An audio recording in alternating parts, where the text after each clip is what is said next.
വിശ്വസിക്കുന്നു. അസ്സലാമലൈക്കും. സോ നമ്മുടെ ഓണമൊക്കെ അടുത്തെത്തി നിൽക്കുകയാണല്ലേ. നമ്മൾ ഓണത്തിന്റെ ഒരുപാട് റെസിപ്പീസ് ഇട്ടിട്ടുണ്ടായിരുന്നല്ലേ. എല്ലാവരും കാണണം, അത് അതുപോലെ ചെയ്ത് നോക്കണം. എന്നിട്ട് ഇഷ്ടമാണെന്നുണ്ടെങ്കിൽ കമന്റ്സ് ചെയ്യണം.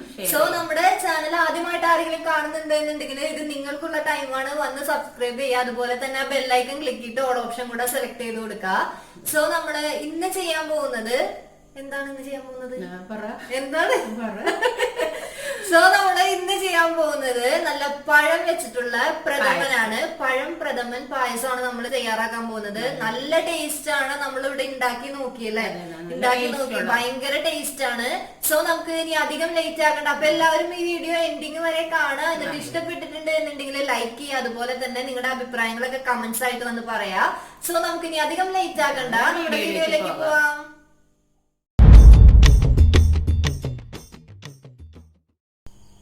അപ്പൊ നമുക്ക് നമ്മുടെ പഴം പ്രഥമൻ ഉണ്ടാക്കാനായിട്ട് തുടങ്ങാം. അപ്പൊ അതിന് വേണ്ടിയിട്ട് ഞാനിവിടെ ഒരു നോൺ സ്റ്റിക്കിന്റെ പാനാണ് കേട്ടോ എടുത്തേക്കുന്നത്. ഉരുളി ഉണ്ട് എന്നുണ്ടെങ്കിൽ ഏറ്റവും ബെസ്റ്റ് ഉരുളിയിൽ ഉണ്ടാക്കുന്നതാണ്. വലിയ ഉരുളി അവൈലബിൾ അല്ലാത്തത് കൊണ്ടാണ് ഞാൻ നോൺ സ്റ്റിക്കിന്റെ പാൻ എടുത്തേക്കുന്നത് കേട്ടോ. പിന്നെ എല്ലാവർക്കും അറിയുന്ന പോലെ ഏത്തപ്പഴം തന്നെയാണ്. ഞാനിവിടെ ഒരു പഴം വെച്ചിട്ടാണ് നമ്മൾ പ്രഥമൻ ഉണ്ടാക്കാൻ പോകുന്നത്. അതുപോലെ ഈ പഴം ഒന്ന് പുഴുങ്ങി വരാൻ ആവശ്യമായിട്ടുള്ള വെള്ളം ഇതിനകത്തേക്ക് തന്നെ ഒഴിക്കുവാണ്.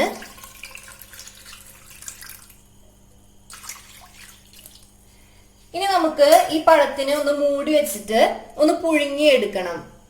നല്ല പോലെ പുഴുങ്ങി വരണം. അപ്പൊ ഞാൻ സ്റ്റൗ ഓൺ ചെയ്യുവാണ്. ഇനി നമുക്ക് മൂടി വെച്ചിട്ട് പഴത്തിനെ അങ്ങ് പുഴുങ്ങിയെടുക്കാം. അപ്പൊ പഴം പുഴുങ്ങി വരുന്ന സെയിം ടൈമിൽ നമുക്ക് ശർക്കരേനെ ഒന്ന് ഉരുക്കിയെടുക്കാം. അപ്പൊ ഞാനിവിടെ ഒരു 100 ഗ്രാം ശർക്കരയാണ് എടുത്തിരിക്കുന്നത്. ഇനി ഈ ശർക്കരയിലേക്ക് ഞാനൊരു 1/4 കപ്പ് വെള്ളം ചേർത്ത് കൊടുക്കുന്നുണ്ട്. ഇനി ഈ ശർക്കര ഒന്ന് നല്ല പോലെ അങ്ങ് ഉരുകി വരണം. പിന്നെ നമ്മൾ ശർക്കര എടുക്കുമ്പോൾ കുറച്ച് കറുത്ത കളറുള്ള ശർക്കരയാണ് എടുക്കുന്നത് എന്നുണ്ടെങ്കിൽ നമ്മുടെ പായസത്തിന് ആ ഒരു കളർ കിട്ടും. ഇത് അപ്പോഴത്തേക്കും നമ്മുടെ ശർക്കര നല്ല പോലെ ഒന്ന് ഉരുകി വന്നിട്ടുണ്ട് കേട്ടോ. പിന്നെ നമുക്കിത് ഓഫ് ചെയ്യാം. അപ്പൊ നമുക്ക് നോക്കാം പഴം വെന്തിട്ടുണ്ടോന്ന് നോക്കാം. അപ്പൊ പഴം വെന്തിട്ട് ഒന്ന് നടുവൊക്കെ പിളർന്നു വന്നിട്ടുണ്ട് കേട്ടോ. അപ്പൊ അതിന്റെ അർത്ഥം പഴം നല്ലപോലെ അങ്ങ് പുഴുങ്ങി വന്നിട്ടുണ്ട്. അപ്പൊ ബാക്കി വെള്ളം ഇതിനകത്ത് ഉണ്ട്, അത് നമ്മൾ ഇതിൽ നിന്ന് മാറ്റണം കേട്ടോ. ഇനി നമുക്ക് ഈ പഴം ഇത് ഓഫ് ചെയ്യാം. എന്നിട്ട് ഇതിനൊന്ന് ജസ്റ്റ് പീസാക്കി ഇട്ടേക്കാം കേട്ടോ. എന്നിട്ട് ഇതൊന്ന് നല്ല പോലെ ചൂടാറി കഴിയുമ്പോൾ നമുക്ക് ഈ പഴത്തിനെ നല്ല പേസ്റ്റ് ആയിട്ട് അരച്ചെടുക്കണം. കുറച്ച് വെള്ളം കൂടെ വേണമെങ്കിൽ ചേർത്തോളൂ, എങ്കിൽ മാത്രമേ നല്ല പേസ്റ്റ് ആയിട്ട് അരഞ്ഞു കിട്ടത്തുള്ളൂ. ഇങ്ങനെ കട്ടയൊന്നും കൂടാത്ത രീതിയിൽ പഴത്തിന് അരച്ചെടുക്കാം കേട്ടോ. അപ്പൊ ഞാൻ ഈ പഴത്തിനെ നല്ല പോലെ പേസ്റ്റ് ആയിട്ട് അരച്ചെടുത്തിട്ടുണ്ട്. നമ്മൾ അതിനകത്ത് പഴം പുഴുങ്ങി കഴിഞ്ഞപ്പോ കുറച്ച് വെള്ളം ബാക്കി വന്നല്ലോ. അപ്പൊ അതും കൂടെ ചേർത്തിട്ടാണ് കേട്ടോ ഞാൻ ഇതിനെ നല്ല പേസ്റ്റ് ആയിട്ട് ഈ ഒരു കൺസിസ്റ്റൻസിയിൽ നമ്മൾ അരച്ചെടുക്കണം. പഴത്തിനെ തീരെ കട്ടയൊന്നും ഇല്ലാത്ത രീതിയിൽ. അപ്പൊ ഞാൻ പിന്നെയും ആ ഒരു നോൺ സ്റ്റിക്കിന്റെ പാൻ തന്നെ കേട്ടോ വെച്ചേക്കുന്നത്. അപ്പൊ നമ്മൾ ഇതിനകത്ത് തന്നെയാണ് ഇനി പായസം റെഡിയാക്കാൻ പോകുന്നത്. അപ്പൊ ഇനി പാത്രം ഒന്ന് ചൂടായി വന്ന ശേഷം നമുക്ക് ഇതിനകത്തേക്ക് നെയ്യ് ചേർത്ത് കൊടുക്കണം കേട്ടോ. നെയ്യിന്റെ അളവ് പറയുകയാണെന്നുണ്ടെങ്കിൽ 1 ടേബിൾ സ്പൂൺ തൊട്ടിട്ട് ഒരു 1.5 ടേബിൾ സ്പൂൺ വരെ നെയ്യ് നമുക്ക് ചേർത്ത് കൊടുക്കാം. പിന്നെ അതിനകത്തേക്ക് നെയ്യ് ചേർത്ത് കൊടുക്കാണ്.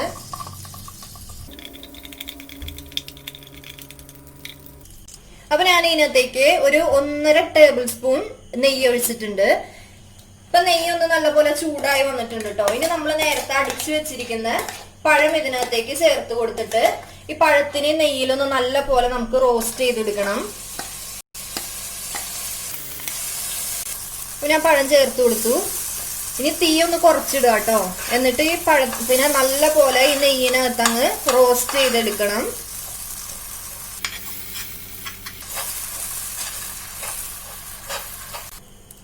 പഴം ഏകദേശം നെയ്യിലൊന്ന് റോസ്റ്റ് ആയി വന്നിട്ടുണ്ട് കേട്ടോ. ഇത് എപ്പോഴും നമ്മള് ചെറിയ സിമ്മിൽ ഇട്ടിട്ട് വേണം കേട്ടോ ചെയ്യാൻ വേണ്ടിയിട്ട്. ഇനിയുള്ള പ്രോസസ്സിംഗ് ഒക്കെ സിമ്മിൽ ഇട്ടിട്ട് വേണം ചെയ്യാൻ വേണ്ടിയിട്ട്.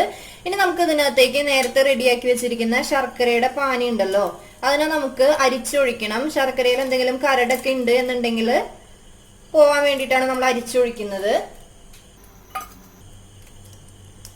ഇപ്പൊ ഞാന് ശർക്കരപ്പാനി ഫുള്ളായിട്ട് പഴത്തിലേക്ക് ഒഴിച്ചിട്ടുണ്ട്. ഇനി തീ ഒരല്പം ഒന്ന് കൂട്ടി വെക്കുക, അതായത് മീഡിയം സിമ്മിലേക്ക് വെക്കുക. എന്നിട്ട് ഈ പഴവും ഈ ശർക്കരപ്പാനിയും ഒന്ന് നല്ല പോലെ അങ്ങ് മിക്സ് ആയിട്ട് വരണം.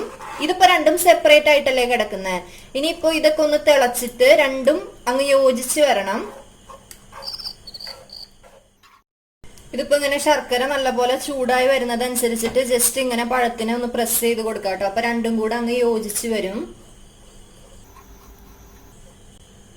ഇതിപ്പോ ശർക്കരപ്പാനിയും പഴവും കൂടെ ഒന്ന് നല്ല പോലെ യോജിച്ച് വന്നിട്ടുണ്ട് കേട്ടോ. എനിക്ക് ഇത് കുറച്ച് ടാസ്ക് ആയിട്ട് തോന്നി.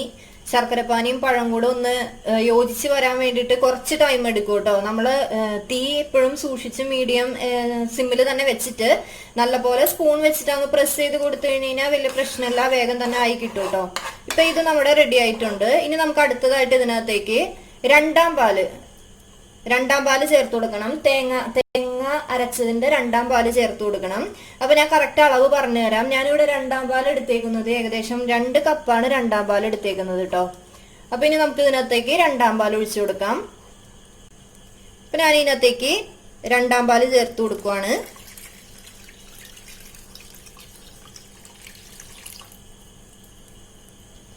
ഇനി ഇതൊന്ന് നല്ല പോലെ ഈ രണ്ടാം പാലും ബാക്കി ഈ ശർക്കരയും നമ്മുടെ പഴവും എല്ലാം കൂടെ ഒന്ന് മിക്സ് ചെയ്ത് രണ്ടാം പാലങ്ങ് തിളച്ച് ഒന്ന് വറ്റി ഒരു 1/4 ഭാഗത്തോളം വറ്റി വരണം കേട്ടോ.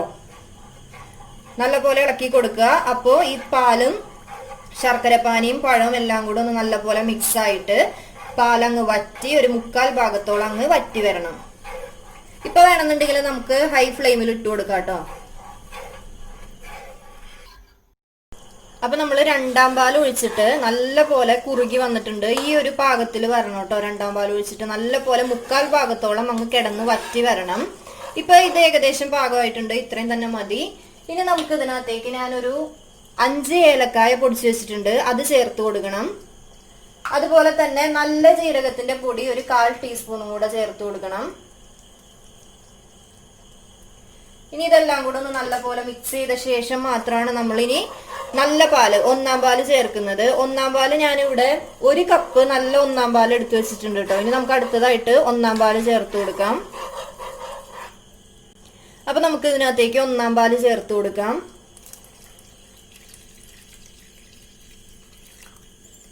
നമ്മൾ അളവ് പറഞ്ഞ പോലെ തന്നെ ഞാൻ 1 കപ്പാണ് ഒന്നാം പാല് ചേർത്തേക്കുന്നത് കേട്ടോ. ഇനി ഇതൊന്ന് നല്ല പോലെ മിക്സ് ചെയ്യാം. നമ്മൾ ഈ ഒന്നാം പാല് ഒഴിച്ച ശേഷം ഒരു ചെറിയ തിള വരുമ്പോഴേക്കും ഓഫ് ചെയ്തേക്കണേ. നല്ല പോലെ ഇട്ട് തിളപ്പിക്കരുത്.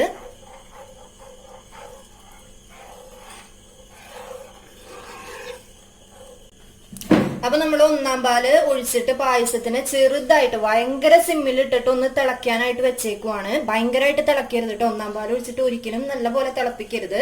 അപ്പൊ നമുക്ക് ആ സമയം കൊണ്ട് നമ്മുടെ പായസത്തിൽ ചേർക്കാനുള്ള കുറച്ച് സാധനങ്ങളൊന്ന് ഫ്രൈ ചെയ്തെടുക്കാം. അപ്പൊ നമുക്ക് കുറച്ച് തേങ്ങാക്കൊത്തൊന്ന് ഫ്രൈ ചെയ്തെടുക്കണം.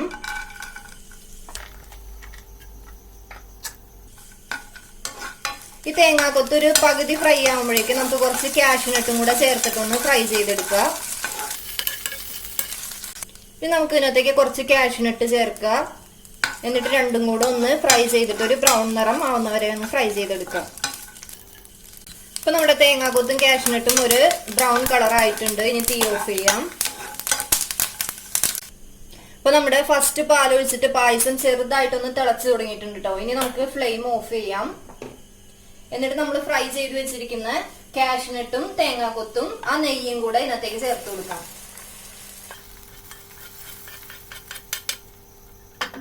അപ്പൊ നമ്മുടെ അടിപൊളി പഴം പ്രഥമൻ പായസം ഇവിടെ റെഡി ആയിട്ടുണ്ട്.